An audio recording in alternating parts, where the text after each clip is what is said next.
Yeah, and funds, if a class issue, a race issue, just brings in like all these other sorts of issues. Who will be paying for the sonograms that they're required to have?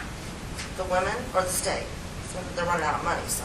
Right. Yeah, right. Spending money on Exactly. sonograms that are not necessary. Yeah, and especially, Exactly. I would assume it's the state, especially because they're trying to actually also have that like private insurance can't cover abortion services and all these other sorts of provisions. And Texas has the highest rate of uninsured people in the country. So it's like you're trying to you have these tons of people without insurance, and they're trying to cut Medicaid and make it so you can't get private insurance. So it's like all these loopholes where people already don't have access. So it's making it, I think it's making it even harder to receive any sort of services. Because abortions are so costly as it is, and you're going to throw in extra medical procedures that aren't necessary. Right. Which is interesting. We moved on to the one bill that you brought up. We'll move on to that later. The license plate one. Maybe we can talk about it. There's, which one is it?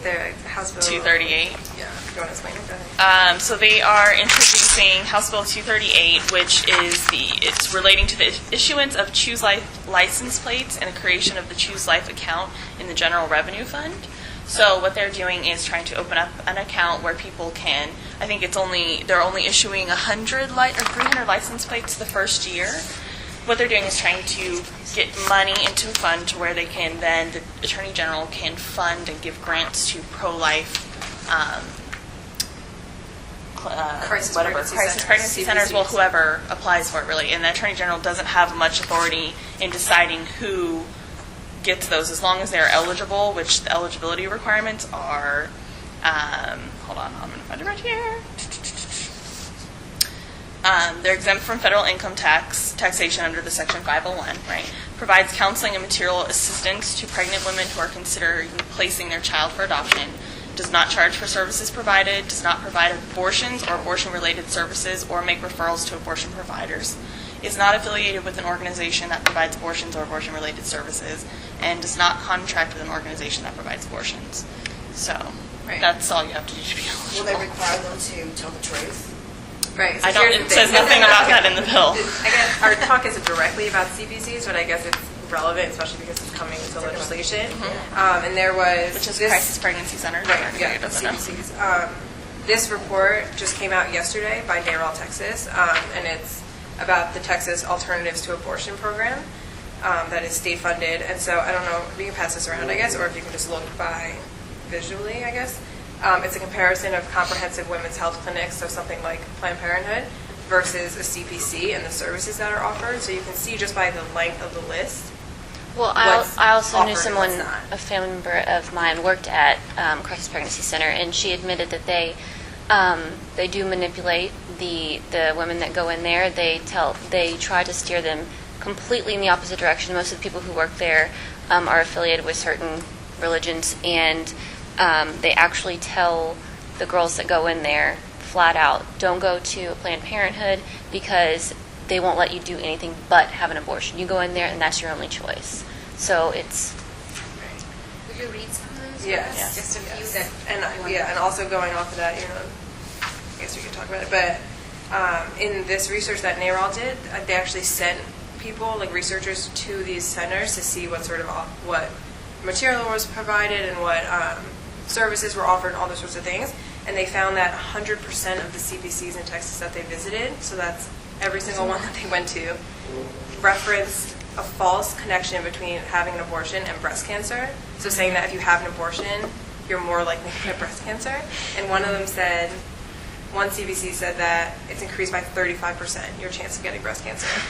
It's like, and then, right, 100% said that there's the post-abortion stress syndrome, which has not been recognized by the APA or the Medical Association. It's completely made up. Right. So anyway, so some of the services that are offered by comprehensive health clinics would be Pap tests, gynecological exams, STD testing, HIV testing, vasectomies, so men folk do need health services, pregnancy testing, long-term birth control, contraception, colposcopy, clinical research, screening for breast and cervical cancers, diabetes, and high blood pressure. So it's comprehensive, as the name suggests. and abortion services is one of those things. But I mean, that's a whole other issue. It's 3% of what It's Planned one of the Parenthood small- does, yeah. so we can talk about that. The smallest percentage of procedures that they do. Right. Yes. So I just think it's interesting that there's this fund, especially like you were saying, in a state that is struggling, in a country that is struggling financially, that this is where we're trying to get the money to go, and that these CPCs are not, I don't know, I don't think they're beneficial to They're anyone. not medical clinics, and they claim to offer medical service. Some of them do. Right. Yes, they Some do. have very, and that's what was on the other side of that list was so there's urine-only pregnancy testing. So it's like the pee on a And stick they sort of won't- thing. the woman has to put the stick or do the stick. They cannot do the pregnancy test for them. Because they're not a medical Yeah, They're not facility. medical. Yeah. Do it. So they just Right. provide the. Yeah, they provide it. They provide a free pregnancy Yeah. kit. Yeah. Right. But And they they know how to get around the law. Yeah. Yeah, and they have selective referrals to community resources. So, like in those provisions, it says that Cannot. they can't, to get the state funding, they can't refer you to any place that does abortion service at all. So they can't refer you to Planned Parenthood. They can't refer you to any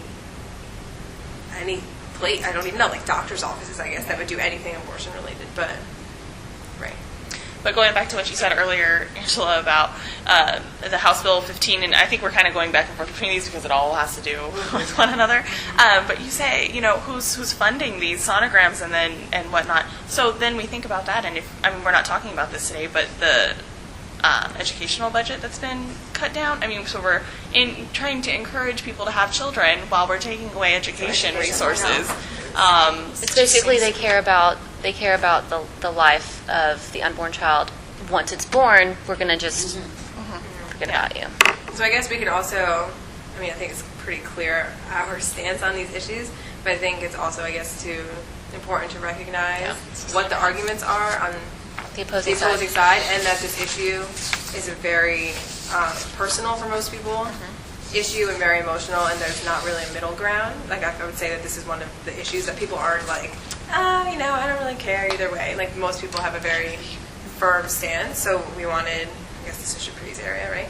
We wanted to just talk about what some of the arguments are and how, I guess, we respond to them and why we agree or don't agree, and I think the first argument that is being made, which you saw a little bit in the video clips, is that people who propose this bill believe that it is for the betterment of women, that we're just giving them more information. How could this hurt them in any way? So I'm just kind of going to put that out there and see how you guys feel about that. Anybody can respond. Is giving women more information and telling them about the baby's production so far, the what the baby looks like and the heartbeat, is that giving them more information? Is that helping It's a them? manipulation tool. It's to make them. It's to instill guilt in them so that they don't, because some women can go in there and kind of disconnect themselves so that they can better deal with it. That's what I believe. But when you're being manipulated and you're given more information, they're just flat out instilling guilt in you. And I question, is it? Oh, do you want to say something? I just have a problem with language. It's not a baby. Yeah. It's a fetus. Sorry. Yes. Right. Exactly. True. Cells that are- And zygote or Zygote, whatnot at that embryo. point. Combined into certain co-opting language. It's so True. powerful. That is true. That's very It true. becomes a baby at some point, but at Yeah, the it's point not even when viable. most women are going for an abortion, It's not really. zygote, And embryo, I think that's something that that's sort of thing. really important, because I had this debate on Facebook with someone, the same sort of thing, and I feel like, and this is where I feel like having an explanation of child development would be really important, but Yes. factual child development, so that a fetus is not viable outside of the womb until 27 weeks. So they're saying, like, you're killing this thing that could live and all stuff, but it couldn't. It could not live outside of the And- womb. And even at 27 weeks, I think it's like a 50 or 60% chance it will survive outside of the womb. So it's like, it's